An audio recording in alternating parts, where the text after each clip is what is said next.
and welcome to Market Domination. I'm Josh Lipton, live from our New York headquarters. It's just an hour to go now until the closing bell, and stocks are lower as Nvidia's earnings fail to impress Wall Street. Nvidia shares, they're sinking despite beating all expectations. The stock is dragging all the other chip names right down with it.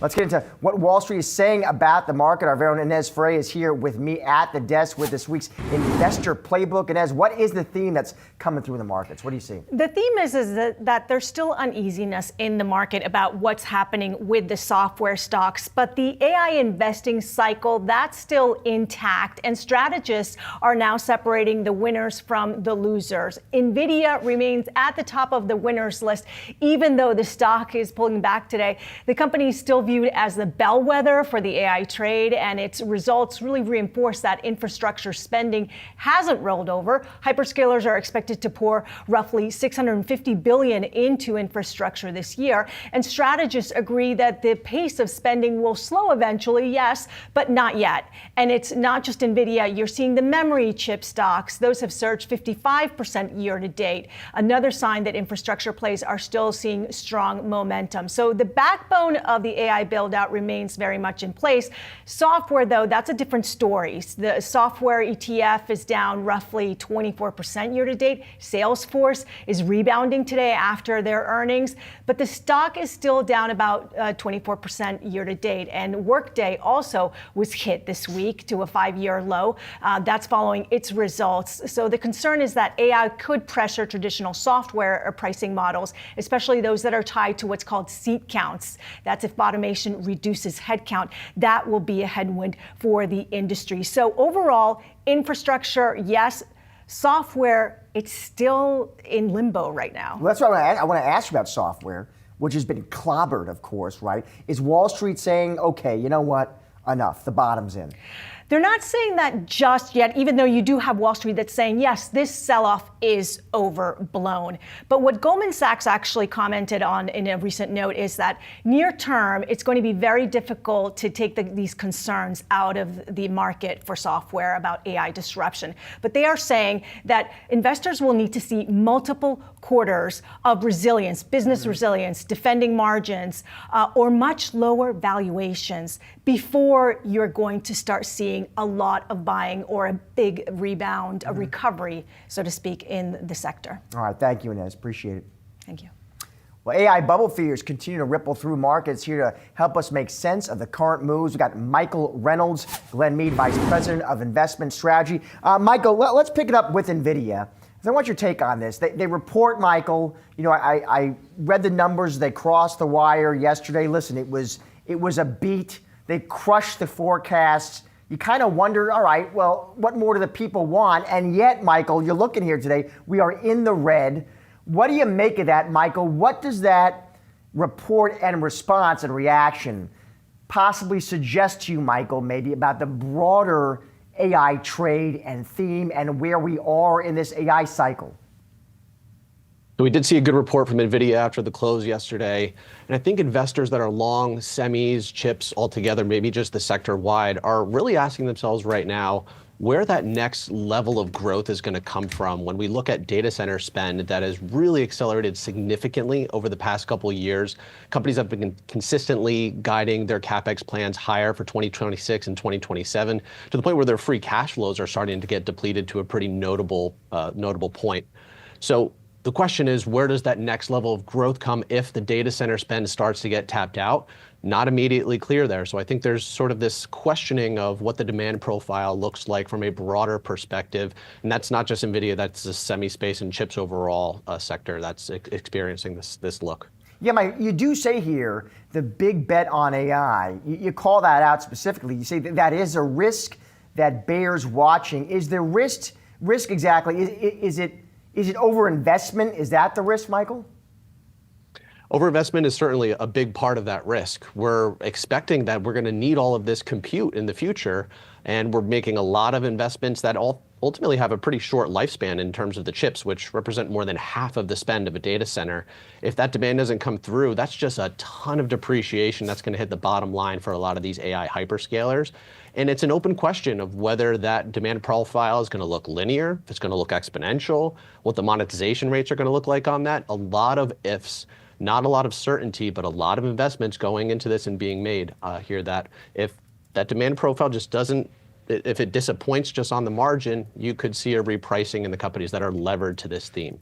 Nvidia basically, Michael, is your closing chapter on this earnings season. So taking a step back, I'm just curious, what were your big takeaways from this earnings season, Michael? What did you learn? And what do you see for profit growth ahead? Do you see that broadening in 2026? We've got one word for earnings this quarter, and that's resilience. The fifth straight quarter, double-digit earnings growth for the S&P 500, pretty broad base underneath the surface, weathering a lot of changes in the underlying economy, whether that's government policy, whether that's a little bit about growth concerns and health of the labor market, but the earnings are just holding up tremendously well to close out 2025. And as we're looking forward to 2026, a big theme of ours is rotation, not only within the markets themselves, but the underlying fundamentals, expecting small caps to have a meaningfully better look at fundamentals this year from an earnings growth perspective after a couple really tough years. Same thing for the equal weighted S&P 500 could put together double-digit earnings growth this year. So we've seen a lot of rotation in markets this year. We expect to see that within the earnings themselves as well. You do, Michael, you broadly, I see, you maintain a neutral risk posture. So that's interesting. Why not lean more bullish, Michael? You know, do you are just valuations too full? Is that the issue? It's this push and pull between the health of the economy and the price you have to pay for access to risk assets right now, and that's the valuations. We're actually really upbeat on economic growth this year. We think we're going to print something in the neighborhood of 2.7 on real GDP for the US, which is quite a bit above consensus, and a big part of that is the expected fiscal impulse from the One Big Beautiful Bill Act. Maybe tariff policy and tariff collections come a little bit lower because of the frictions around that Supreme Court decision. Either way, we're expecting strong growth this year, but as always, the price you pay for a risk-bearing asset is the number one determinant of your future returns over the long run. So an investor with a long-term perspective, that's a pretty healthy balance there where we don't want to be underweight risk because we think there's a lot of upside here, but we don't want to get too excited at the prices we're having to pay to get access to that. But there are opportunities underneath the surface to get a little bit more economic leverage, and that's small caps. We're overweight small caps right now because we are bullish on the economics and the sensitivity to that from those smaller companies. And you would argue, Michael, valuations, I guess, for those pint-sized companies, those still look attractive here? Certainly. So we see valuations both on an absolute basis and a relative basis relative to their larger peers, just much more fairly priced. And we think the investors are underappreciating that the fundamentals could be improving pretty materially this year. The fact that they're beneficiaries of the Fed rate cut cycle, and we always see a lag on that. More of their debt is floating rate. Their interest costs should start to come down. There's just a lot of wind at their back right now that we think is going to continue through this year. We've seen a good amount of it year to date, but we think there's momentum there. In terms of opportunities overseas, Michael, you like Japan specifically. How come? Is that valuation driven? Is that structural reform? Walk me through it. Yeah, let's go with all the above and maybe add in some currency too. So the valuations from our perspective are just right around fair value when the rest of the international stack from Europe, emerging markets, from our perspective is closer to the 80th, 90th percentile, so getting pretty extended. So you're getting that relative bet there, but the corporate governance efforts are still, there's quite a bit of momentum to those, and perhaps even after the elections we saw in Japan, there could be more momentum behind fiscal stimulus efforts as well. And tack onto the fact that our modeling says that the yen actually could pretty decently add to returns for a US-based investor to the tune of about 1% per year for the next 10 years. So you just have all of these factors pointing in the same direction for Japan. It's really a big part of why we like that space right now. Finally, Michael, what's your advice for fixed income investors? Where's the sweet spot? Yeah, we're broadly seeing yields within the vicinity of fair value for investment grade, tips as well. We're equal weight there. We are exercising some caution around the corporate high yield market, where just the price you're getting paid to take that incremental risk is just historically low. We're not at the extreme, so we don't want to be completely out of the asset class, but we think there's incremental opportunity there to underweight corporate high yield in favor of some more opportunistic strategies, hedge fund like fixed income that can go and find opportunities that may be sitting beneath the surface when the aggregates are telling you, hey, you're not getting paid a lot for that credit risk. Michael, great to have you on the show today. Thank you. Oil markets are edging higher after nuclear talks between the U.S. and Iran resumed today. The fallout from the talks also puts into question President Trump's domestic affordability agenda as Americans watch prices at the pump. Yahoo Finance's Jake Conley joining me in studio. Jake, I'll start here with your very good article, my friend, which I read. You point out oil production near record highs, right? But oil companies are struggling, profits are falling, drilling activity, you say, is slowing. What's going on here? That's right. You see oil production in this country very close to record levels. Natural gas production, as President Trump pointed out in his State of the Union address, are at record levels, but that doesn't mean profits are keeping up. Margins are going up in the oil field. Crews are getting more expensive. Equipment is getting more expensive. You look at some of the comments in the Dallas Energy Survey from the Dallas Fed a couple weeks ago, people are saying prices and costs are only going one place in the oil field. They're going up. But crude prices are hanging in this kind of contained range. You've seen some price action upward with the Iran news. However, it's staying contained. It's not enough of a jump to start overcoming some of those hurdles. So these oil companies, their margins are getting compressed, and it's getting harder to justify that drilling activity that President Trump is pushing for so hard. So if these companies, Jake, they're making less money, if I'm an investor, I'm in these names, what does it mean for me? I think it's a stock picker's market. It's not a broad energy rally for a lot of these upstream producers. The thing you have to think about is that some of these have different models, but at the end of the day, when you're looking at energy companies, the thing you want to focus on is free cash flow and dividends. Look at Exxon and Chevron's earnings. Free cash flow is staying up, dividends are there, but their profits are down year over year. That's going to hurt them. They didn't drop too heavily on that. Stocks have done pretty well this year, but it's going to be a mixed picture going forward, especially if crude prices remain in this range-bound area that we're in right now. So these trends you're talking about, Jake, are they temporary, or no? You would look at them and say something structural has shifted. I'd say this is more structural. You look at the U.S., the shale patch in the U.S., shale gas that made the U.S. one of the dominant energy powers in the world. Those shale patches are starting to run dry. New wells are getting more expensive to dig. You see management teams across the oil and gas industry turning away from exploration activity and saying we need to consolidate around our cash flow, around our dividend payments, around our earnings. That means that new drilling is going to be harder to do, harder to justify.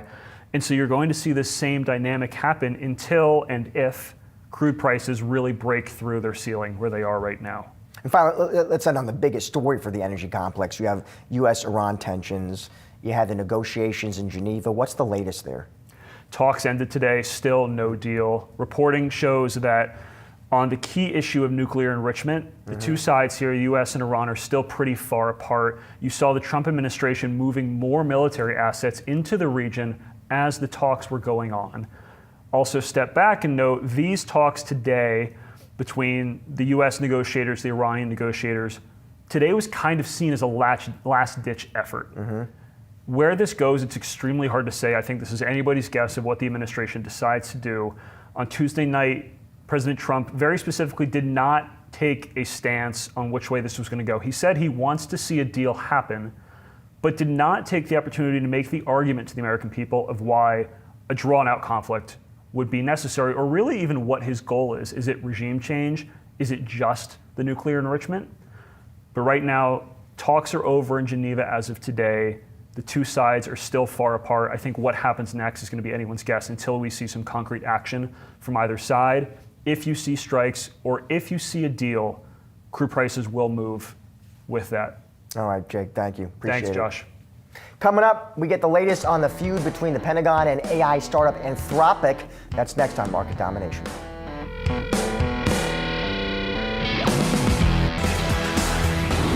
Well, Nvidia is wrestling with expectations as the AI trade recalibrates and looks ahead to GTC. And Apple hardware, it's back in the spotlight. Investors are wondering what's next for the iPhone maker. To help make sense of it all, we're calling in for tech support with Yahoo Finance's Dan Howley. Dan, let's start with Nvidia. I think we got to start there. Yeah. Because this is a strong report. It's a strong forecast, guidance well above expectations at $78 billion. And can I interest you in some gross margins? I would at like some. 75%, meaty. Higher. And you know what than investors expectations. do? They sell it. Well, here is Bernstein's Stacy Rasgon, and we both know Stacy. That's a smart guy, friend of the show. He tells his clients this. He says, "We aren't sure what else investors want to hear at this point," Stacy says.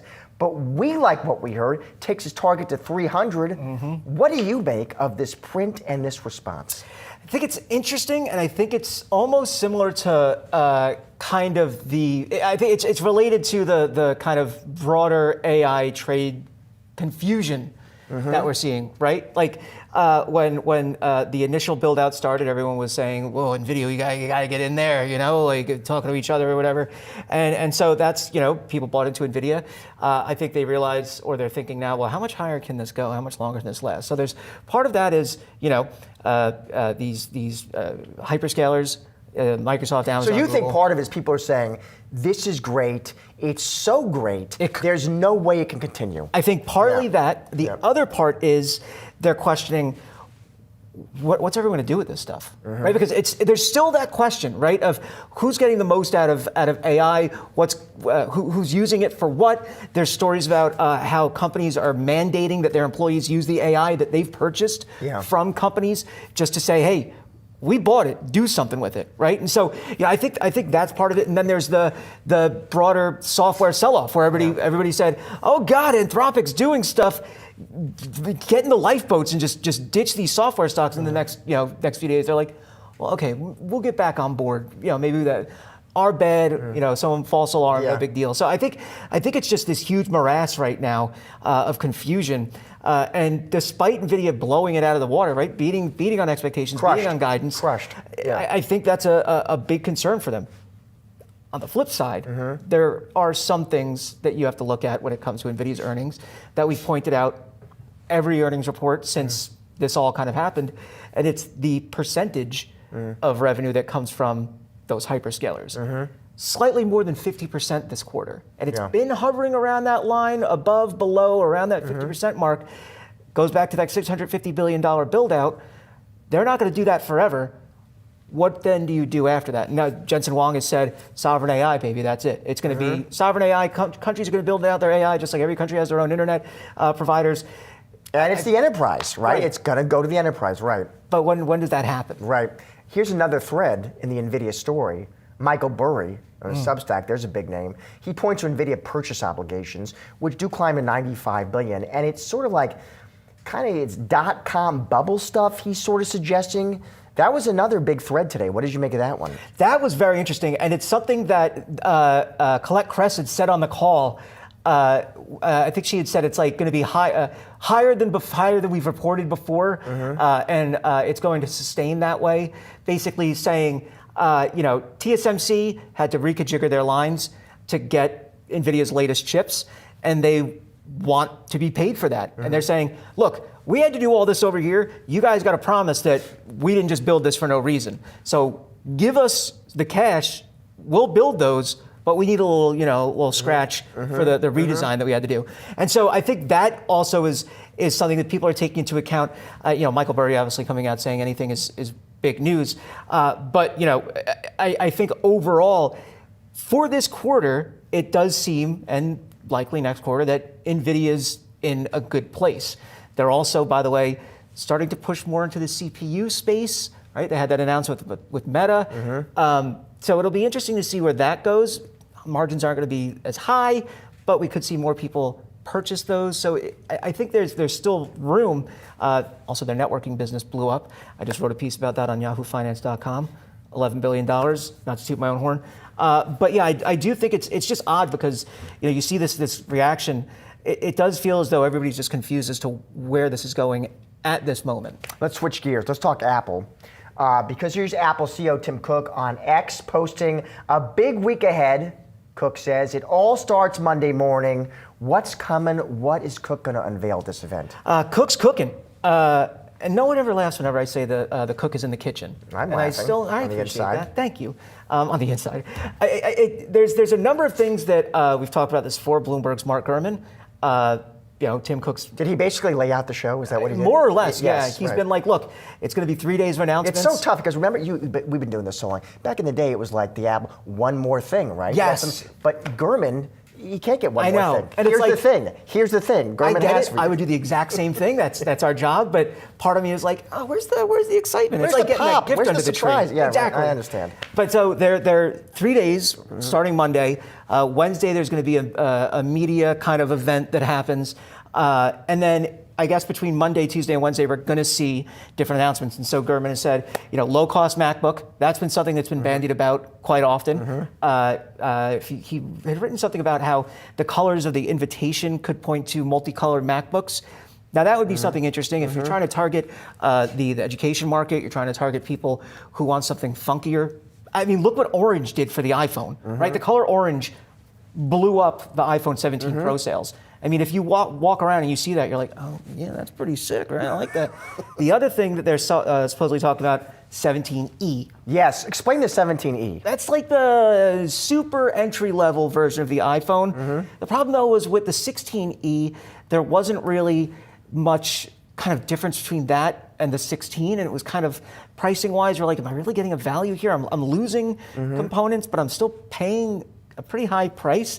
Google has it figured out with their Pixel 10 and then their Pixel 10a and their Pixel 10 XL, right? The A is the entry level, 10 is the regular, XL is the higher end one. And the A is a great value and they give you a lot of great stuff in it and it's cheaper, So I think that's going to be something that people are going to be looking at. What's the pricing? What do we get for this E? If you get the E, who would the E be for, Dan? Who's the target there? I think it's for anybody who, you ask them what kind of phone they have, and they go, I don't know, an iPhone? Yeah. That person, right? Because it's like, you're not interested in the camera, the screen, you want it to turn on in the morning, you want it to be your alarm clock, and you want to, throw it out the window when you get emails from the boss on Saturday, right? That's those people. Most people, I think they go for like, whatever's got the best camera, right? They want that. Some folks are just like, I don't want to take pictures of my kids anymore. Yeah. I got enough pictures of them. Right. And then the last thing could be a new iPad, iPad Air perhaps with the latest processor. And I think that's something that would be really interesting. I do think though, they're making the iPad more like a Mac. They're giving you more capabilities like a desktop computer. Thank God. It makes sense. We have a keyboard for it. Why doesn't it act like an actual computer? Very cool that they've done that.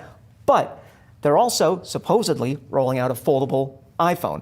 And that might fold out to the size of maybe an iPad mini. So you got to think that's got to be hitting the bricks at some point. And then at what point do you go, all right, well, this thing that I unfold that I have with me all the time is good enough for me.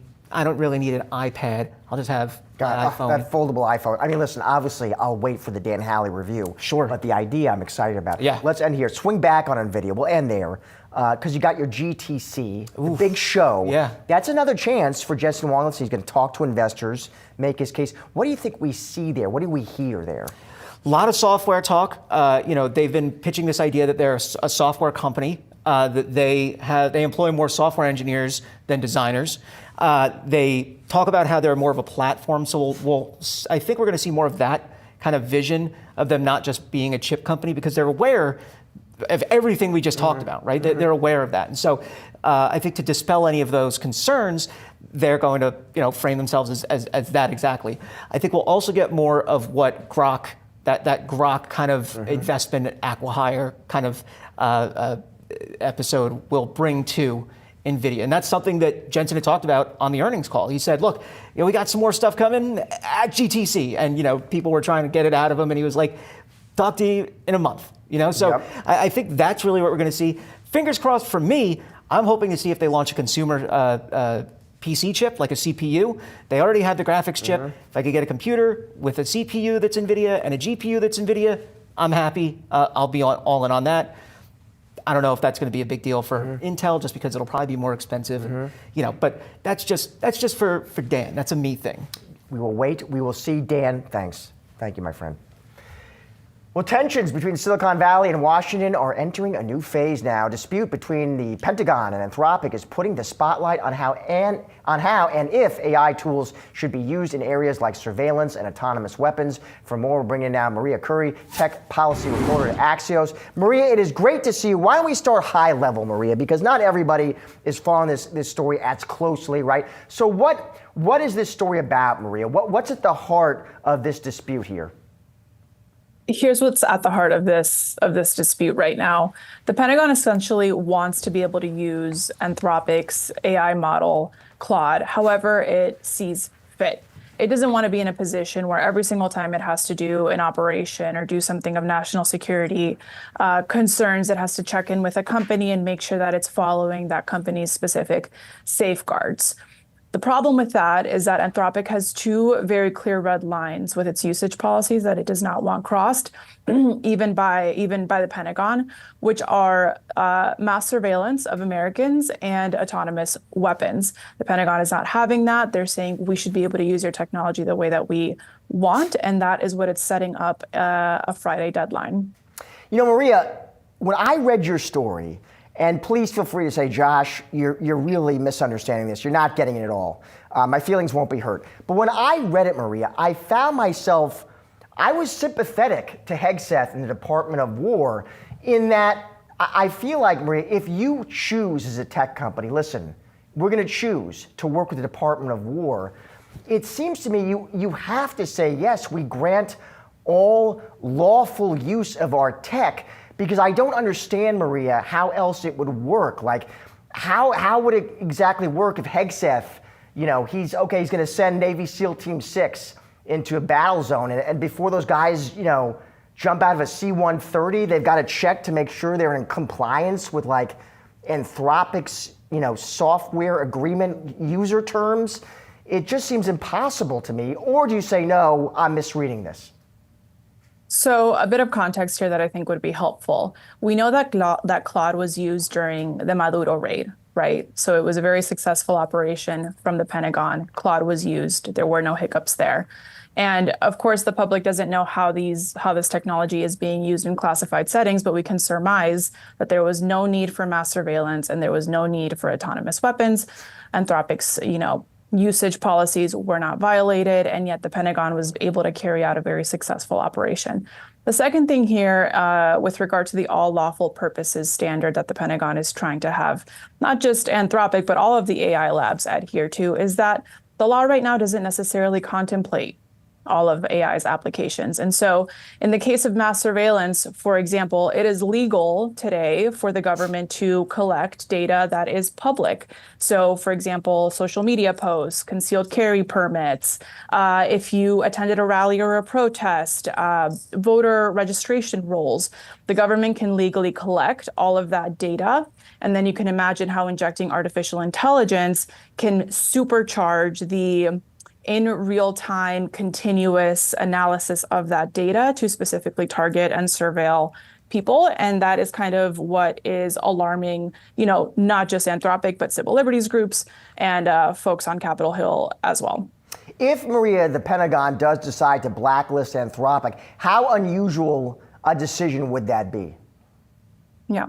And just one other quick thing to add on the previous point. The Pentagon has not specifically said that it wants to do mass surveillance or to use this technology for autonomous weapons.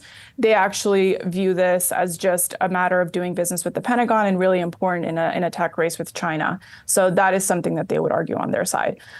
In terms of how different it would be to mark a U.S. company as a supply chain risk, it's a very severe punishment. It's something that's usually reserved for foreign adversaries, companies coming from China, for example. And so, the $200 million contract that Anthropic has with the Pentagon is a drop in the bucket to their $380 billion valuation.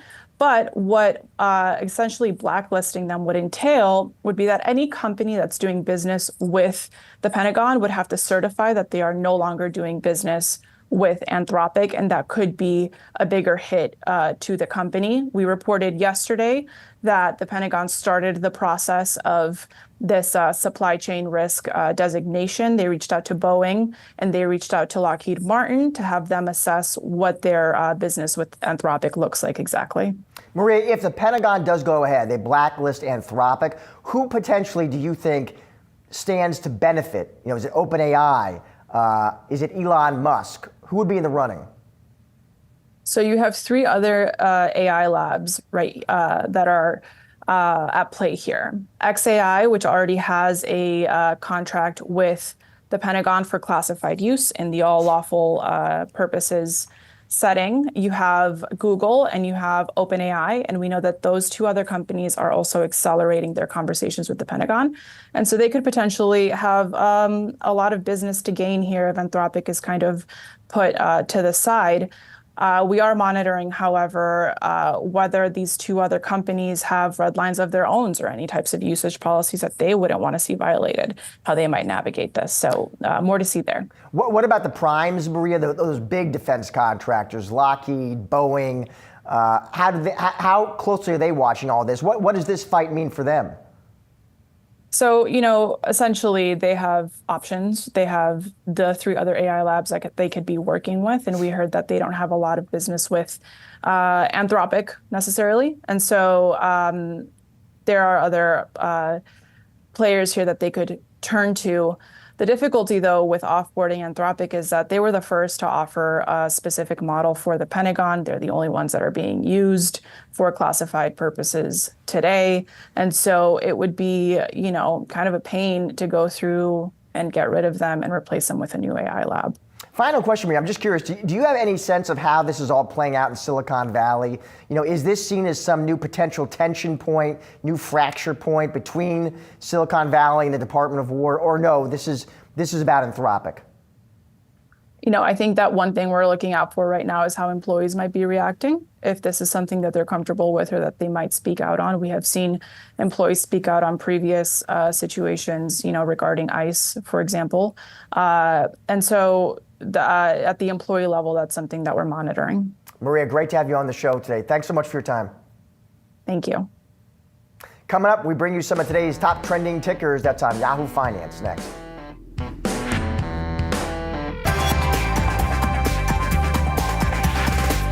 Now time for some of today's trending tickers. We're looking at Shake Shack, Krispy Kreme, and Novavax. Going to start here with Shake Shack. Shares in the fast food chain are soaring after it reported a higher Q4 profit than analyst estimates. The company says it was able to maintain profitability despite higher beef costs and macro uncertainty. Shake Shack has also seen revenue growth driven by new value deals targeted to budget-conscious customers. The CEO is saying these promotions have increased app downloads by 50% since its launch.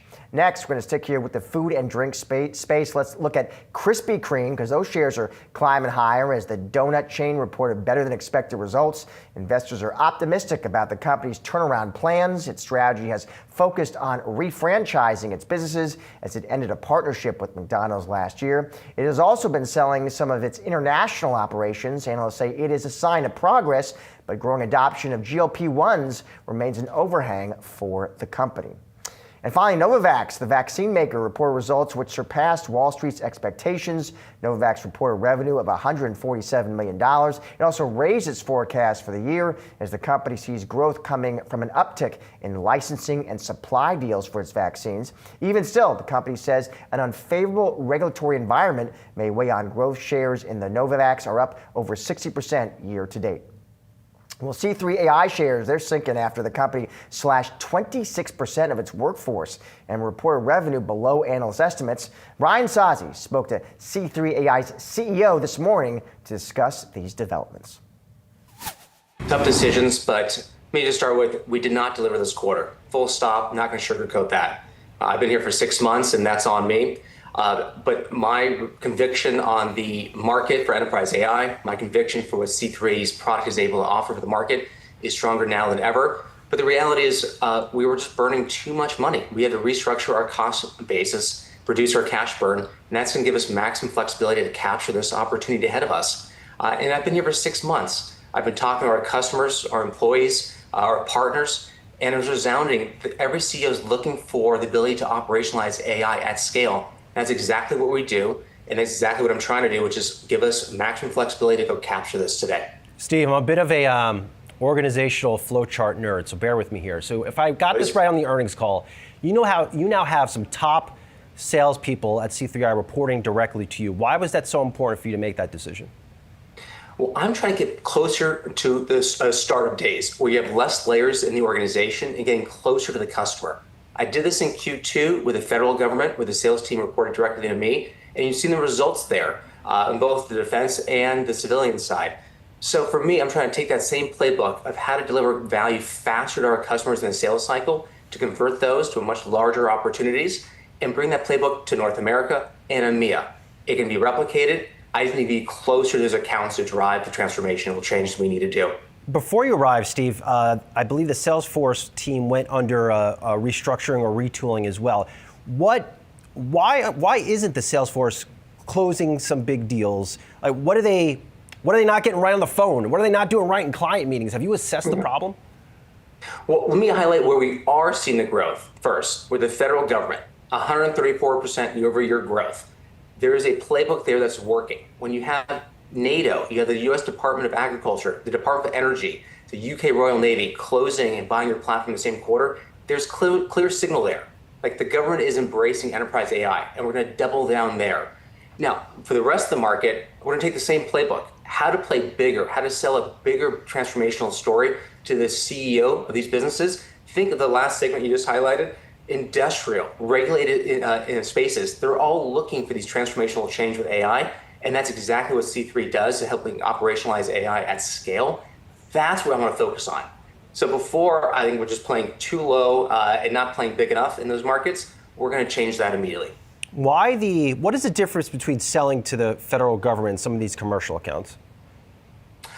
Is it the way we're selling? I think we're painting a much bigger transformational story to the government. The specific buyers in the government are looking for massive change. What's happening there? They slimmed down. They're looking for ways to getting more efficiency and driving growth. And we have a platform to go do this. We have to go replicate that in the commercial side. And it's actually a situation where the government might be moving faster than the commercial area to embrace AI. And I think there is a motivation to kind of win this AI race that's driving it and driving the adoption.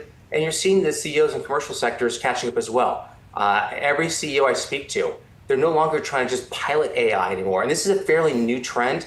And I like to highlight we're trying to get out of pilot purgatory right now, which is they know they need AI. They want to go faster. Now it's about finding the right platform and the right trusted partner. And again, I come back to we have strong references in the key industries we sell into. We have methodologies to figure out how to drive transformation. Now we got to go execute.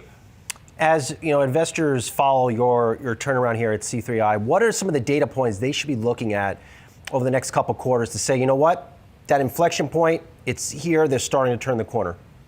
Yeah, ultimately it's revenue. The revenue is going to be the number one metric to look at. But other things like bookings, leading indicators, size of deals, those are probably key indicators looking forward. But ultimately revenue is going to cure all this, and I'm focusing on driving acceleration and a path to profitability. So yes, we took a measured approach to reducing the headcount. I think every SaaS software company is going to have to do this at some point. We're just early right now, and I want to be proactive. And let me just start with that. We were practically taking these measures because I think having maximum flexibility is good. Having less people will allow us to focus, and constraint is really good in this environment. This comes, of course, Steve, like you just mentioned, it's been a challenging few months for the software space. So it's strange to see. I mean, the stock prices are down, but the financial results have been pretty good for so many of the players in the space. You've been doing this for a while. You spent so much of your career in technology and software companies. Where do you stand on how, what we're seeing from an Anthropic and OpenAI, and how that might impact companies like yours and a lot of companies that you compete with? Yeah. Again, these are phenomenal companies. They're innovating at a tremendous speed. But this narrative, especially in Silicon Valley, that these large language models are going to somehow commoditize enterprise AI, I think that fundamentally misunderstands the difference between predicting the next word or next line of code and predicting business outcomes. And I look at us as LLMs are a strong partner for us. We don't compete with them. We help orchestrate them. And ultimately, if I talk to our customers, The difference between adopting a large language model, which has a general knowledge of the world, versus C3 AI, which helping operationalize AI at scale, there's a massive difference. And just for our own business, you're not going to use a large language model to manage the critical infrastructure of one of the largest E&P companies or manage a global supply chain for a biopharma company.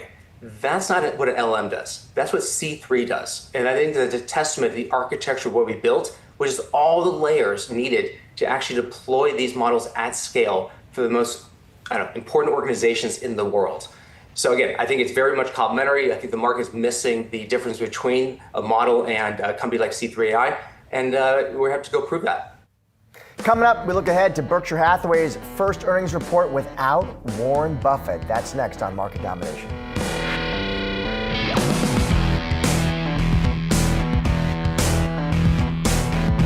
Saturday will be a big day for Berkshire Hathaway as Greg Abel prepares to release his first shareholder letter as CEO. It also marks Berkshire's first annual report since Warren Buffett's retirement. Let's look at what can investors expect. Joining me is Kathy Seifert. She is CFRA's Vice President of Equity Research. Kathy, it's good to see you. So how tough is this assignment for Greg Abel, Kathy, with this letter? What do you think?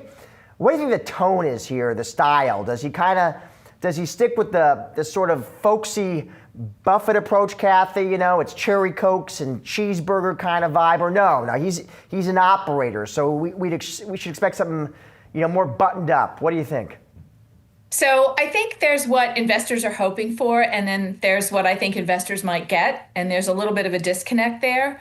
I think investors would really like to get a greater sense of who Greg Abel is and what he intends to bring to the process of managing Berkshire. I think people would like to know what his management style is, if there are going to be any more executive changes, a little more detail about how he intends to deploy the cash hoard that Berkshire has.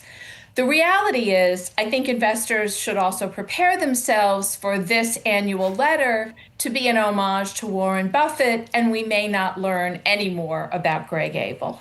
How do you think investors react if that's what we get, Kathy?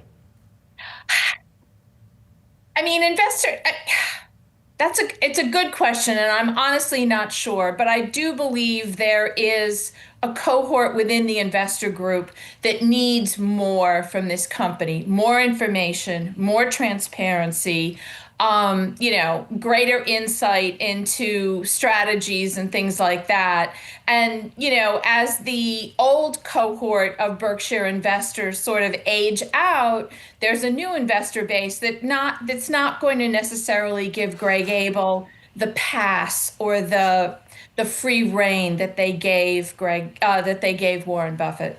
Kathy, you mentioned that cash hoard. Barron's had a good write-up. I don't know if you saw that. They argue there is more pressure now, they say, to return more cash to shareholders. They point out company's cash pile has more than doubled over the past 2 years to over $350 billion. That Berkshire, they say, it has more cash than any other American company. So as a financial analyst, Kathy, you know the company backwards and forwards. What do you think Greg Abel should do with all that cash? Well, I would also sort of frame that around the fact that some of that cash is kept on hand to pay insurance liability. So, all of that cash is not necessarily deployable. I think the other thing people need to keep in mind is they have a litigation liability at Pacific Corp that is into, several billions of dollars. It's a significant liability. So, but even taking that aside, there is still, I don't know, do you want to say $100 billion it could be deployed? And, getting back to my earlier point, I don't think it's unreasonable for shareholders and investors to expect Berkshire Hathaway to have a more defined share buyback plan. We're going to allocate X amount of dollars to repurchase shares. It's not going to force their hand. They can roll that into the next year. But I think investors would like a little more structure. There are other companies out there in consolidating markets that also say we're going to allocate X amount of funds for acquisitions. Acquisitions have long been part of Berkshire Hathaway's strategy. I don't think it's unrealistic to ask for that information as well. Whether we're going to get it is another thing, but I do think that that is within the realm of being reasonable in terms of expectations from the company. Kathy, what though happens if Greg Abel decides, you know what, I'm not going to do anything with this cash pile. I'm going to continue sitting on it. What would that mean for the stock? The stock right now, in my opinion, is struggling to find a catalyst. It's not particularly cheap. Revenue growth is very modest. They don't pay a dividend. And so I think my opinion on the stock right now is hold. I think it's going to market perform. And so unless we start to see steps like we've previously discussed and what I've outlined, I think the stock is going to struggle. How would you anticipate, Kathy, Greg Abel's management style to compare and contrast with Buffett? Just given his background, his experience, his resume, he's an operator. Would you expect him to be more hands-on, Kathy? What do you think? Historically, Berkshire has had a really decentralized management style. It's got advantages and it's got disadvantages. The early glimmers of what we've seen of Greg's actions indicate to me that he's likely to be a little more buttoned up, which I actually think is a positive thing. And one of the things I've talked about with our clients is the notion that he may take a fine-tooth comb over the far-flung Berkshire empire of subsidiaries, and he may decide some of them may need to be sold. Maybe they need to be consolidated. I actually think that would be a good thing to kind of tighten up things a little bit. And I wouldn't be surprised to see him do something along those lines. Final question, Kathy. Does Berkshire need a CIO, a chief investment officer, one? And two, if so, Kathy, anybody out there that you think, yes, that person would be a good fit? Well, they sort of de facto have one in Ted Wexler. And I think one of the things that people are going to be looking for is whether or not Greg Abel is going to make any more changes to the C-suite. I know there's been discussions about, would they run off if Ted Wexler left? Would they just run off the investment portfolio? They could very easily bring in outside management to run that portfolio. So yes, to answer your question, I think they could use a chief investment officer. And again, back to the earlier discussion about what Greg does differently, it remains to be seen whether or not he's going to expand the C-suite. They don't have an investor relations function, if I could, selfishly argue for that to get a little more insight to the company. So yeah, they do. Whether or not they will is another story. Kathy, so great to have you on the show today. Thank you. My pleasure. We're wrapping up today's Market Domination. Don't go anywhere. We've got you covered with all the action following the closing bell. Stay tuned for Market Domination Overtime.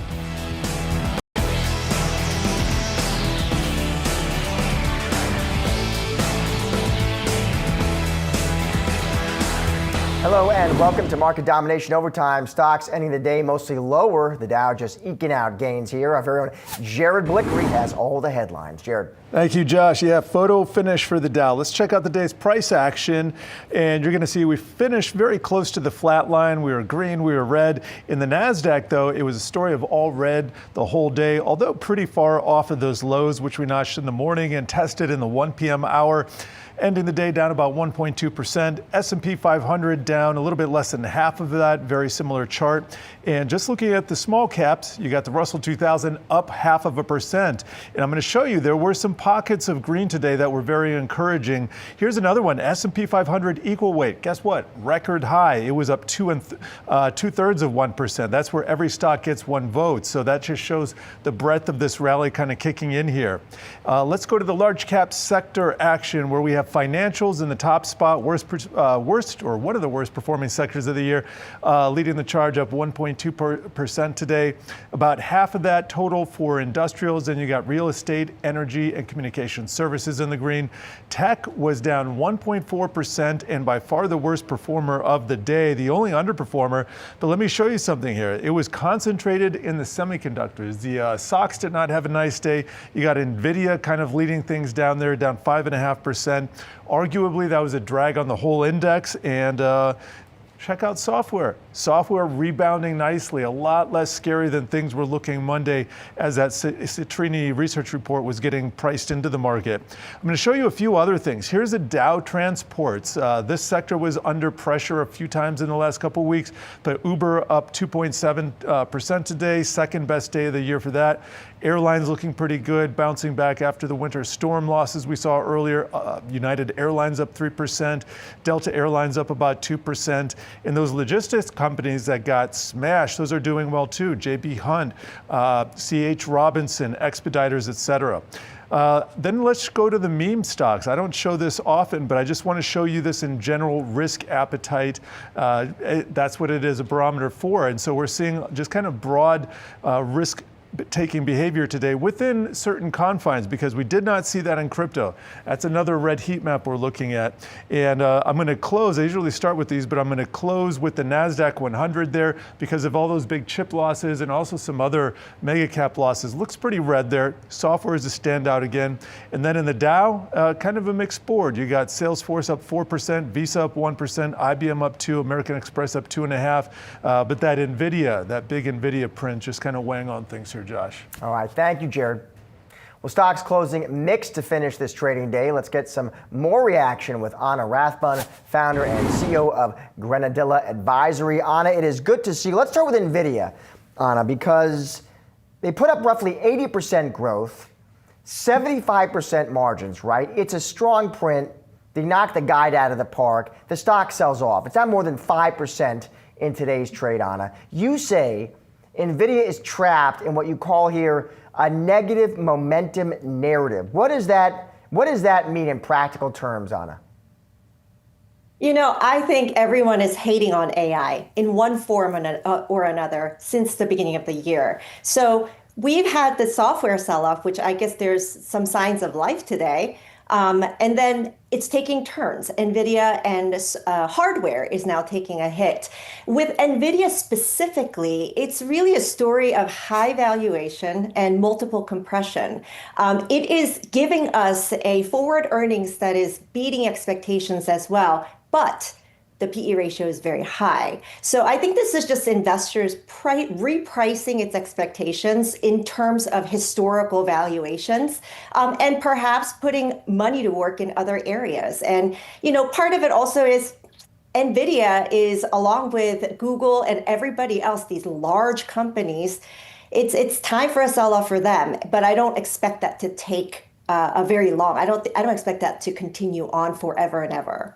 Do you think, Anna, investors fully appreciate what Nvidia has evolved into? Meaning a lot of people say it's a chip company, but really, Anna, it's almost evolved under Jensen Huang to more of an ecosystem, a platform.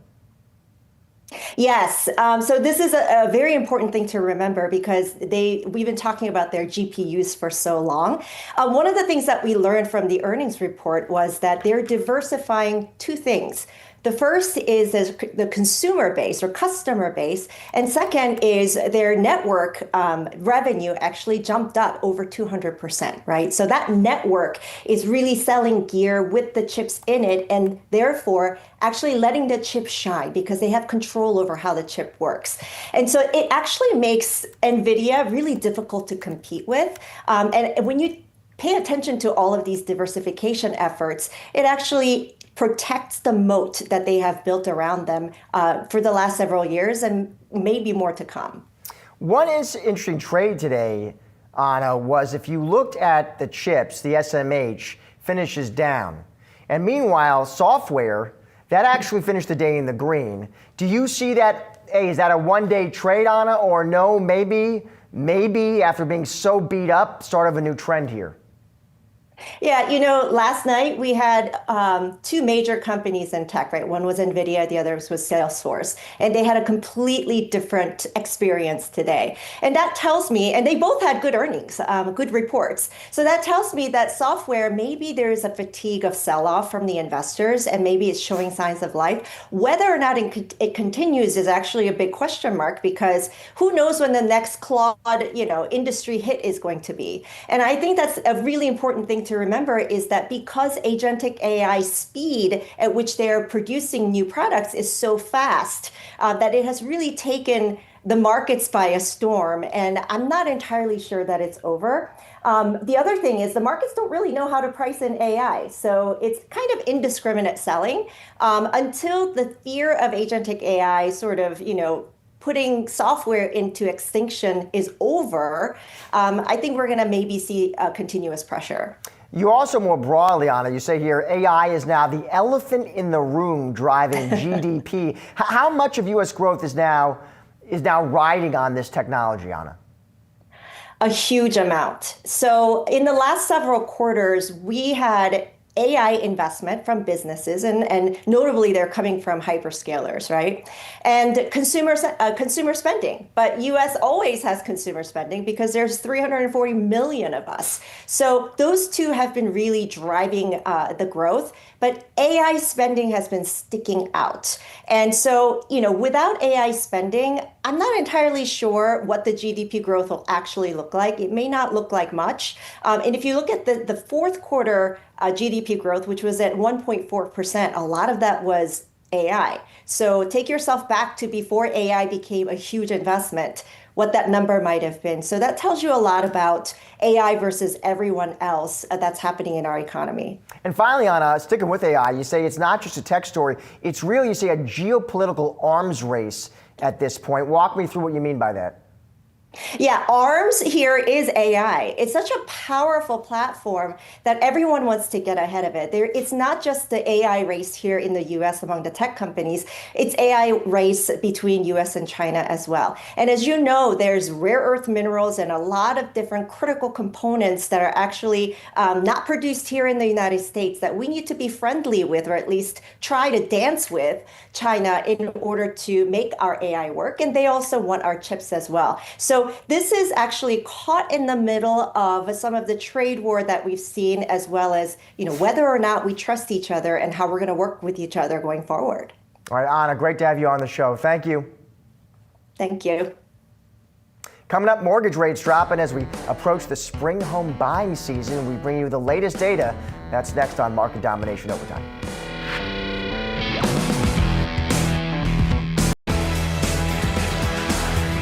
The 30-year fixed mortgage rate has fallen to its lowest level in 3.5 years. That's according to the latest weekly data from Freddie Mac. The 30-year rate has now dropped to 5.98%. Yahoo Finance's Claire Boston joining me on the latest in the housing market. Claire, so big picture, let's start there. What does this mean, Claire, broadly for housing demand? Yes, so we have been waiting for this moment for quite a long time. We have been hanging out at 6%. And a lot of people say that there is a real psychological power for buyers when we get rates that are more like 5.98. So I think that as we head into spring, this could potentially help bring some buyers off the sidelines who are just waiting for these lower rates. And why have mortgage rates been falling? Like, what explains that? What are the puts and takes, the variables? Yeah, so mortgage rates have been moving lower for quite a bit of time. Some of that is just the result of the economic picture, as well as factors like Trump's bond buying. But what we saw this past week that got us below 6% was really a story about market volatility. We had that Supreme Court tariffs ruling. There was a bit of just like market jitters, and as a result, people said, okay, flight to quality, we're going to buy treasuries. That pushed yields down, and treasury yields and mortgage rates are really heavily related, so that helped bring mortgage rates a little lower. And what does this mean also, Claire, for home builders and housing supply? What are the ripple effects there? Definitely. So home builders are in a tough place. Their sentiment is very, very poor right now. They're dealing with this environment where they have built a lot of homes and people really can't afford to buy them, in part because mortgage rates are high.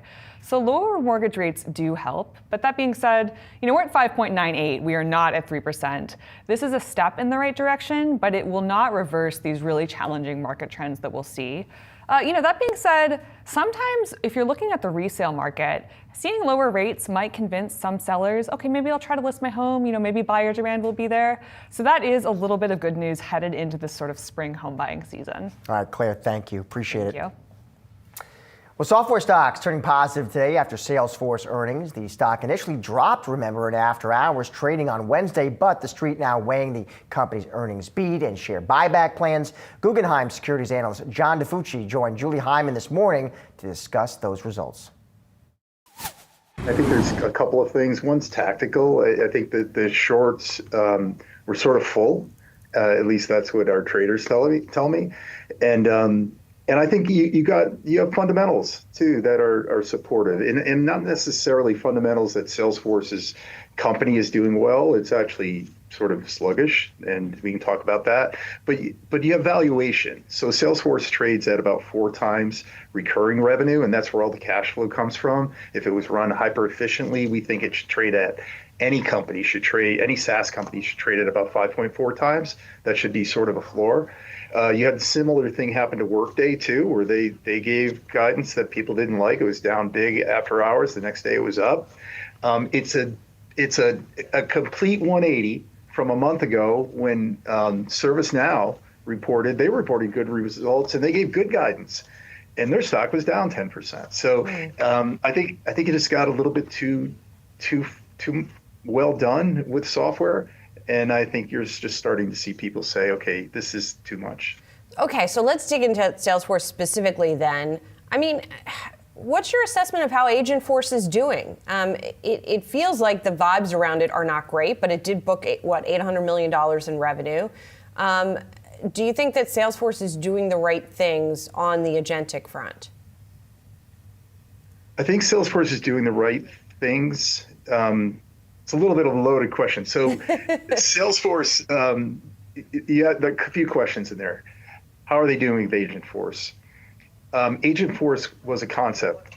It wasn't a product when they came out with it. And Salesforce's strength is not necessarily innovation and technology, it is marketing. And that's what it was.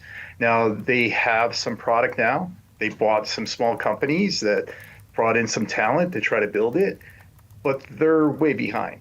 And I don't know if they're ever going to get there. I mean, you're talking about a company that was a leader during the last paradigm. And if AI is a new paradigm shift, I think it is, and I think a lot of people think it is. I saw your previous guess. Usually some of the leaders from the previous paradigm are no longer leaders after that. And Salesforce has a big risk of that happening to them. And do you think that there are companies within software that are more innovative that can, survive and thrive in this cycle? I do. I think the ones that are more likely to do that are those that have large businesses that have something that is going to continue to feed them cash flow, where they focus on a shift. So I think a great example of that is Microsoft with Azure. Microsoft, when AWS came out and they went after initially the SMB, remember, that was the first thing. And Microsoft was the dominant player for SMB infrastructure software, which is what AWS was going after.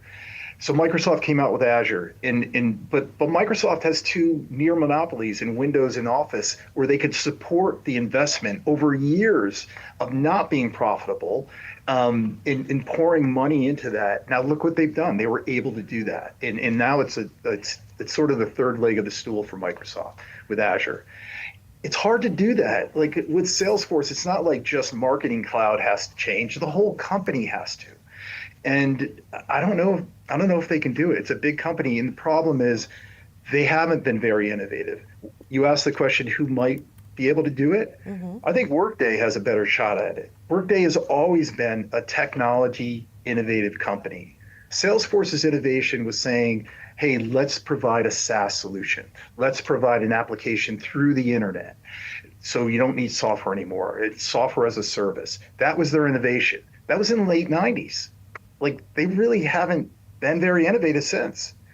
They've bought companies along the way, and we'll see. They bought some companies that's brought in innovative people, so maybe they can do it. It's going to be very difficult, though. So, John, it sounds like maybe the SaaS apocalypse isn't done, it's just on pause, because eventually, the stocks re-rated, obviously, so they're now pricing in a more negative outcome. But it really sounds like, from what you're saying, you think there are going to be survivors and ones that don't survive, or at the very least, a clear delineation between winners and losers. I think it's more the delineation between winners and losers. They'll survive. I mean, Salesforce has this huge system of record, a lot of customers that pay them and they have their data for like 20 years or more. So they're going to survive. But I think it'll be a little bit like, I think a fair analogy is CA. So for some of your watchers here that remember back then, Computer Associates was a company, they were a mainframe software company in the late 90s. They did a great job. They were a leader. They consolidated the industry, and then they tried to move into client server and then later cloud. Well, I started covering CA in 1999. They were the fourth largest software company in the world, and they had $4 billion in revenue. Roll forward 20 years to 2018, they had $4 billion in revenue. And their relevance, they were still relevant. They still had $4 billion in revenue, and they had a lot more cash flow. But their relevance in the world had waned, or it just stopped growing.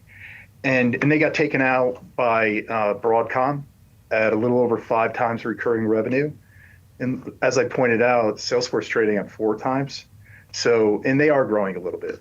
Not a lot, but they're growing a little bit. So I think there will be CAs out there, but there will also be Azures, people that can adjust. But you need sort of an innovative DNA to do that, and not just marketing, which is what Salesforce leads with. So that also leads me to a question of, as somebody who's been doing this a long time, and I've been covering the markets for a long time, how does this moment feel to you versus the prior technological waves? You know, you do get a decent number of people now, whether it's Citrini thought experiments or whether, you know, whatever the discourse is out there, that says this time is different, right? That this is more of a real revolutionary change to how we do everything, but mostly work. Do you see it that way, having had that experience of seeing all of those technological disruptions that we've had? So I say to that every time is different. Okay, it's always different, right? And I hesitate to say that it's going to be very different this time. There's massive change. I do think there's massive change. The one difference in the past, so the Salesforce came out and they came public, I think it was in 1999. It wasn't until Workday came out, and they came public in 2012, where enterprises started to buy cloud-based solutions. It wasn't until a decade later. So, but the concern here is that AI is going to happen much faster than that happened. And I can see how that might happen, but I remember, you know, it was 2 years ago when ServiceNow started saying, hey, we're going to have all this AI revenue, and Salesforce came right after that.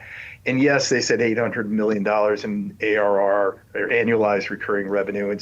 And ServiceNow said something a little less than that, but they're going to be $1 billion this year.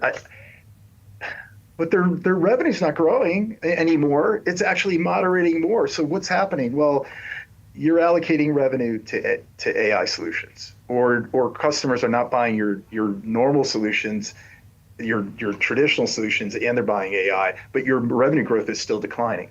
So they could say whatever they want about AI. Like, you know, I have all this AI revenue and all these AI users. Yeah, I think it's true what your previous guest said. Enterprises want to use AI. They believe it's something really important, but they're not quite sure how to do it yet. And there's still a lot of uncertainty out there. So is it going to be a lot faster than it has been? Well, it's been a few years, or a couple of years anyway. Actually, I think it's been a few years. If you think about when Microsoft first did the ChatGPT demonstration, and it's we'll see how long it takes. I don't know if it's going to be a lot faster. I think that's the fear, because if it's faster, it'll be harder for these companies to adjust, and you'll see a lot of new companies come up that you've never seen before. Like think of this. Think about I was talking to, it was Ali Ghodsi, so the CEO of Databricks, and asked, you know, who do you think the winners and losers are going to be, and who do you think the winners are in software?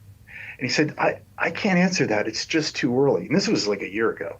It's just too early. He said, it's like asking me in 1999 who the winner of the internet is going to be. Yeah. I don't know. I don't know what I would have said in 99, but I know what I would not have said. I would not have said there's going to be a tremendous amount of wealth created with ride sharing. Ride sharing is going to be a killer app of the internet. I wouldn't have said that in 1999. And there'll be things like Uber and things we hadn't even thought about that come about from AI. Those will be the real winners. It'll be interesting. You know, for that matter, 5 years ago, would you have predicted that Nvidia would be the biggest company? Exactly. It's the same kind of thing. So stay tuned, I guess, is the bottom line, John. John, thank you so much. It's great to see you as always. I appreciate it. Great to see you too, Julie. Thank you. Take care. That'll do it for today's Market Domination Overtime. Be sure to come back tomorrow, 3 p.m. Eastern, for all of your coverage leading up to and after the closing bell. But don't go anywhere. On the other side of the break, it's asking for a trend.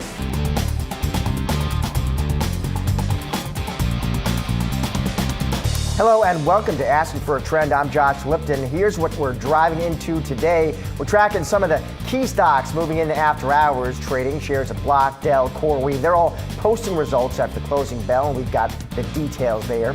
Plus, legendary NFL quarterback Steve Young bringing his success from the field to the boardroom. He joins me straight ahead on his company's latest fundraise and where he sees investing opportunities now. And shares of Stellantis, they're having a good day. The struggling automaker is showing signs that the bad news for the company is baked into the stock. More on that coming right up. Well, shares of Big Three automaker Stellantis rising despite reporting a huge full-year loss. Yahoo Finance senior autos reporter Praz Sumarani has all the details. Praz, let's start there. So Stellantis, they post this loss, okay, but the stock jumps. So what are investors responding and reacting to here? So we already knew about that loss coming up because they warned about this massive $26 billion write-down on their EV business, right? So we got that big hit. Stock, fell by a quarter. But today what we heard is that second half results getting better, right? You saw revenue up 10% for the second half of the year, an improvement there. That's when the new CEO, Antonio Filosa, started in June. They did report a loss for that second half, but you're seeing global shipments up too. So they're sort of riding the boat here, kind of fixing what ailed them in terms of low sales and not competitive pricing. They also had news in the EV world where they potentially, as a report, that their partner Leapmotor, which is a Chinese EV maker, they're going to be supposedly working with them on vehicles for Europe. So that was also seen as a bullish thing, I think. On EVs, now this was interesting. The CEO saying here the company overestimated the pace of the energy transition. So what did they overestimate? What did they miscalculate? Was it demand? It was pricing? It was regulation? What was it? Yeah, I mean, it's interesting because they actually were so late to the game with EVs. Their past CEO was sort of taking his time, but then they kind of invested a lot with multiple platforms for trucks. They wanted to come with a full size truck pickup EV. They canceled that. They also have currently a kind of a bigger Jeep product that I don't think is selling that well. And they discovered that smaller EVs are doing well in places like Europe, but not in the US. So it's sort of retrenching of all that. And they've noticed they didn't have any hybrids, right? And that's what people want. So a lot of that is write-downs of it's not all cash, right? It's like write-downs of impairments of of the platforms. There's obviously some cash to pay for canceling contracts with suppliers, things like that. So that's what hit them pretty hard. But yeah, that's what it's sort of. Filosa is basically saying, hey, it wasn't me. I just came in the job in June. I'm just trying to correct the boat right now.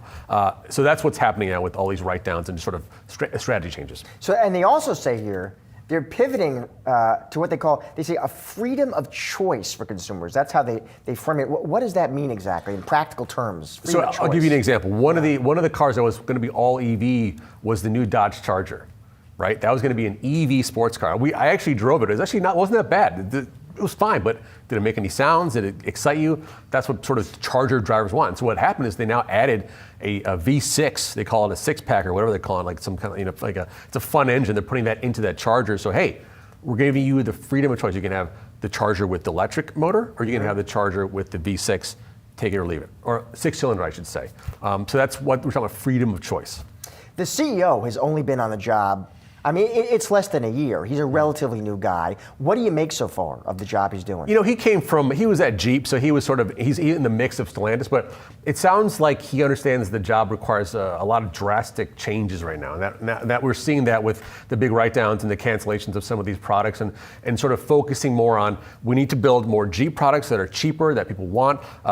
Previously, they were kind of raising the price tremendously, but also cutting some of the niceties in it. So you had a mix of, hey, these products are expensive and they're not as good as they were before. So trying to course correct there. So he's making some big changes. I think that's the market is responding to it now. The market didn't like that big write down that when it happened last month, but it's just the reality of the game for Stellantis. And some people are concerned that, how much time do they have left? What will they have to sell some brands up or cancel some brands like Maserati? Those are question marks for the brand too. Finally, you had the chance to test drive, so I hear, that new Ram 1500 pickup truck with the Hemi V8 engine. What was the grade? What'd you think? So real quick, freedom of choice, right? Yeah. They had canceled the V8 in this engine, but now Filosa brought it back for 2026, and there it is. You see it right there. Yeah. First of all, the thing just sounds great. Can we turn up a little bit? A little bit there. What?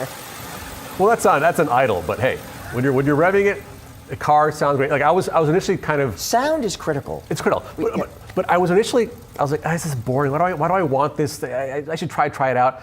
I loved it. It sounded great power. It's got the live rear axle with you got nothing in the back. I think it's just bouncing up and down, just flying. It's just a fun truck to drive. Yes, it was hard in New York City because it's a big, wide truck. I got caught with it in the snowstorm, and it was fine. That's a great car to be stuck in the snowstorm with. Full-time four-wheel drive. Put that on. It was great. Again, it's actually a fun car, and I can see why the owners left in droves when they canceled the V8. And what happened is I believe they had several thousand pre-orders the day that they actually reintroduced it. So the owners came back. Look at you. You look good in that I look good. I think I do. 60% of owners left. They said they would not buy a Ram pickup without the V8. And so Filosa said, I got to bring it back. So they brought it back. The car drives very well, very comfortable inside, nice creature comforts. Ram always known for really good interiors.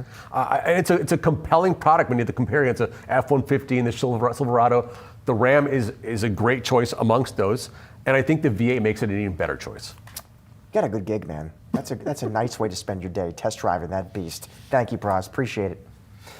Coming up, NFL Hall of Famer Steve Young joined me to discuss his company's latest fundraise. That's coming up. Well, private equity fundraising may be slowing, but HGGC, co-founded by NFL Hall of Fame quarterback Steve Young, is bucking that trend. His firm pulling in $3.2 billion for its latest fund and beating its target despite a tough environment for the industry. Joining me now is Steve Young, co-founder, chairman, and managing partner at HGGC with $8 billion in assets under management. Steve, it is so good to have you on the show. Let's just start on that headline, Steve. So your firm raises $3.2 billion for a fifth fund, exceeding your initial target at a time when, just so viewers understand the context here, private equity fundraising actually fell 11% in 2025 per Bloomberg. So walk us through this, Steve. What is your firm doing differently? Is it performance? Is it relationships? Help us understand. All of it, right? I think most importantly, LPs are rewarding the consistency of fund size. We started with $1.1 billion back in 2008, and now we're $3 billion. So you can see that it's been very, it resonates that in the middle market, we've stayed here. All the scars that we've learned through the years, all the learning that we get to recapture goes back into buying and trading in the same kind of businesses. And so that's what we've been able to do for a long time. We have a more distributed partnership generationally now. We return a lot of capital in the fundraising period that returning capital today, great DPIs has been kind of something that we've known for a long time.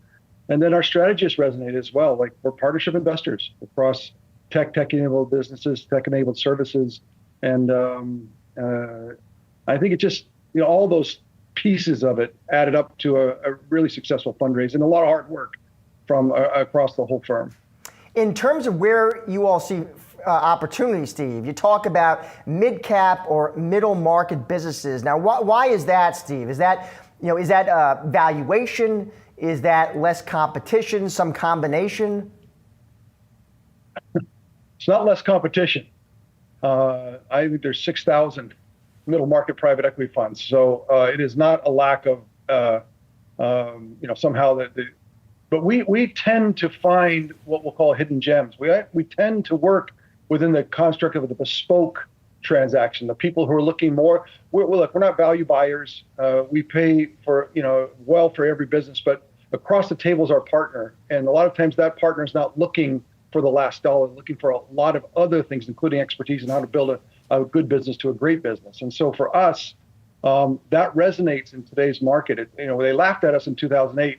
They used to call us good guy capital. What are you going to be, just nice? Like, no, building relationships is hard. Referenceability on the backside, 110 now platforms, 18 years later. That's the thing that I think resonates when you get into a room with a management team or an owner or a founder. It's like this is their fourth child if they have 3 children. Like this stuff, it's part of their family, and that partnership needs to resonate in every direction. Your prior funds, Steve, they delivered strong returns, and I'm curious to get your take. What is your firm's edge, Steve? How would you define it? And do you think it's repeatable? I just referenced it a little bit. We started in 2008 with 3 other fellows, and I started this business on the idea that private equity was broken. That's kind of a bold statement in 2008. But the idea that old school private equity in the late 80s and early 90s, the KKR and Bains used to think about it as across the table as your partner, it's not a seller. And that pari passu, you worked for strategic vision ahead of transaction, lock arms, and then go about the business of doing, kind of this partnership and helping and getting out of the way when you don't need to be there, helping where you can, and really having a robust relationship-driven partnership. And so that's what we started in 2008. And I think it took some years for it to catch hold. But I think today it is really the market. We're pioneers in that partnership investing, and now it's everywhere. And I think that we differentiate today probably because we live here. We're rooted here. We're not leaving. We're not asset managers. We're in the middle market. We're going to stay. And so that resonates with people across the table. I want to switch gears, Steve. I want to talk about NFL team valuations. And as you know, of course, they have surged, Steve, right? The Seahawks, they're up for sale, right? What do you think explains that surge? Would you just talk about scarcity, Steve? Is it media rights? And would you see these, Steve, as, these teams, are they trophy assets or no? You would say these are fundamentally very attractive investments. A lot in that question. Let's just go back and recognize that in the turn of the century, live sports, live entertainment became the lifeblood of corporate, commercial. When it comes to what was going to sell was live entertainment, and the NFL was leaders. Last year, 80 of the top 100 TV shows rated in the country were NFL football games, and the other 15 were college football games. I mean, football runs the world. And so in that way, equity values have for the last 20 years gone up about $500 million a year in equity value every year consistently because of demand. And so, and then you want to say people that are now, the NFL's now allowed minority stakes to come in from private equity. A very limited number of elite private equity firms get to come in and unlock some of that equity value that's been so hard to get at for generational families that have owned NFL teams for many, many years. So you've got all kinds of things working to try to figure out how to value, and all the values are exponential at this point. And then you say your question really is about, okay, if you're investing today, what do you think about valuation? And it's just hard to think about AI is just going to push more humans for human, interaction for live entertainment. It's just going to, I laughed at the valuations for a while, and now I don't laugh anymore. And it's like, geez, does it go north from here? And it feels like, why not? And as the NFL tries to get more global, and the market starts to spread, the TAM gets bigger. Like, I don't know. I don't want to underwrite. I'm glad I'm not in the middle of the minority stakes business. But there's a lot in there, and it is a trophy. You are you're royalty. You're American royalty if you own an NFL franchise. That's just a fact. Do you think, Steve, you could assess the value of an NFL team? I don't want to say better, but would you approach it just sort of maybe differently than a traditional institutional investor? Well, of course, I think that the product on the field is look, I'm an ex-player. Like, I thought that was the game, right? And so, but the way that the NFL is structured, which is genius, right, is that they share all revenues equally. And so in a way, it is anti-competitive in that way. We know that the NFL environment is super competitive, but from an equity owner's position, there's the incentive to be excellent on the field is not pure. Like what is the most fungible job in America, coach or quarterback in the NFL? What is the least fungible job in the NFL as an owner, equity owner? So it's like there's this disconnect in that way. And so how I would underwrite the team, certainly I would say, look, at the better teams on the field should be worth more. But as it comes to pure underwriting, financial engineering, it doesn't matter as much, which is a little bit of a flaw in the system. And oddly, like the New York Jets are, I think, the fourth highest valued team in the NFL. And you say to yourself, wait, I'm a Jets fan. That does not compute. But yet, from an equity perspective, it does.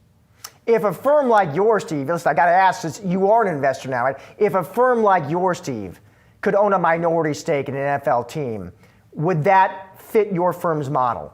No, it doesn't fit our model.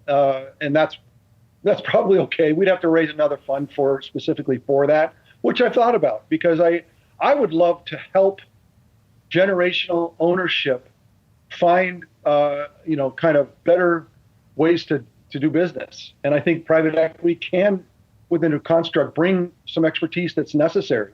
So I'd love to do that and help, but I don't have the fund to go do it right now. And valuations would be, for a player, it'd be hard. I have to be honest with you. It's like, would I pay $12 billion valuation for a 49ers stake? Like, I would love to have that stake, but how would I underwrite that? And then part of it would be like, yeah, because it's going to be worth 24 in another 20 years. So it's a fascinating question that I love chopping it up with you on national TV, but I'm not set to be that guy right now. I have to ask, Steve, your career is so interesting. As you move from sort of, locker room to boardroom, right? You move from quarterbacking to private equity. What were the skills, Steve, that sort of traveled well? When you think about it, was it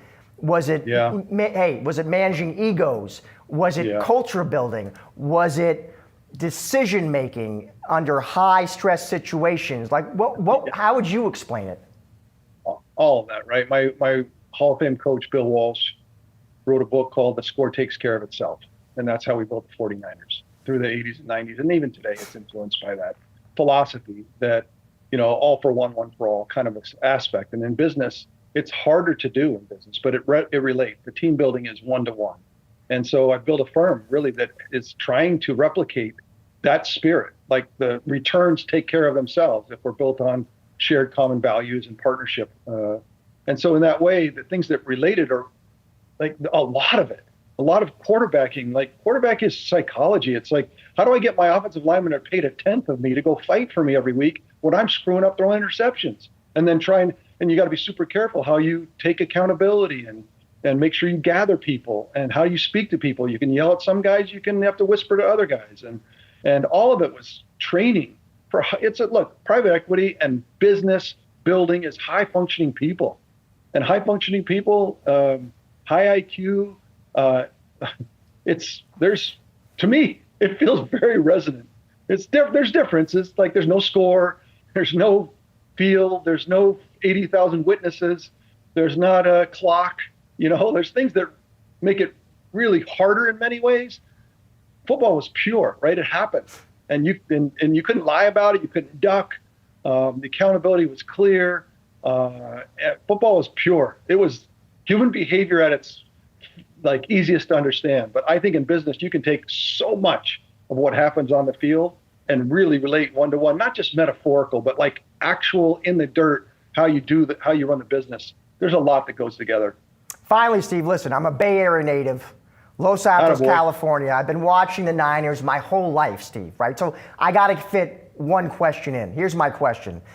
Trey Lance's younger brother, Bryce, in the draft this year, this kid's a beast, Steve. He's a receiver. Last 2 seasons, here we go. 126 catches, 2,100 yards, 25 TDs. Do we take a chance? We invest in another Lance, Steve? Because listen, we need receivers. What's your take? We need receivers, and we need speed. Is he fast? We saw against the Seahawks at the end of the season, there was a speed differential. There's talent, there's, great receivers. I get that, but we need speed. And so if he's got that, bring it on. And I think that I love the fact that we could close the full circle with Trey. But right now, the 49ers are in a kind of a middle of a transition period, which all teams have to go through with the salary cap and how rookie contracts work. And so you can't just hold on to everybody like they did in 2023 with the killer team. That was the best team roster-wise that had been put together in a long, long time. And that's league-wide. And now they're in the midst of trying to transition and finding players on rookie contracts and drafting people. And if Bryce is one of those guys that can help, bring it on. We need the help. We need 10 or 12 like rookie contracted guys to be stars. And then we got to go attack the Rams. And we don't have to go far to find out who to fight in the NFL. It's in our own division, and the fight is on. And man, as a fan, I'm telling you, we're all in it. We're in the thick of it. So get your gloves on. It's going to be a battle. Steve, what a pleasure to have you on the show today. Thanks so much for your time, sir. Appreciate it. You bet. Glad to be here. Stick around. Much more As for a Trend. That's still to come. Taking a look at some key movers in the after-hours trading now. Shares of Block are soaring. It's after company reported mixed results, but the big headline moving the stock here, the fintech company is cutting more than 40% of its workforce. CEO Jack Dorsey saying the move coming as the company leans into AI. He said in a memo to employees that intelligence tools are fundamentally changing how to build and run a company. Dell shares also on the rise. The company's sales outlook for AI servers impresses Wall Street. Dell sees AI server sales hitting $50 billion for the current fiscal year. The company is also raising its dividend and increasing its share buyback program. On the flip side, Corey shares, they are under pressure. The AI data center operator posting a wider than expected loss in the fourth quarter. That's a wrap on today's As for a Trend. Be sure to come back tomorrow at 4:30 p.m. Eastern for all of the latest market moving stories affecting your wallet.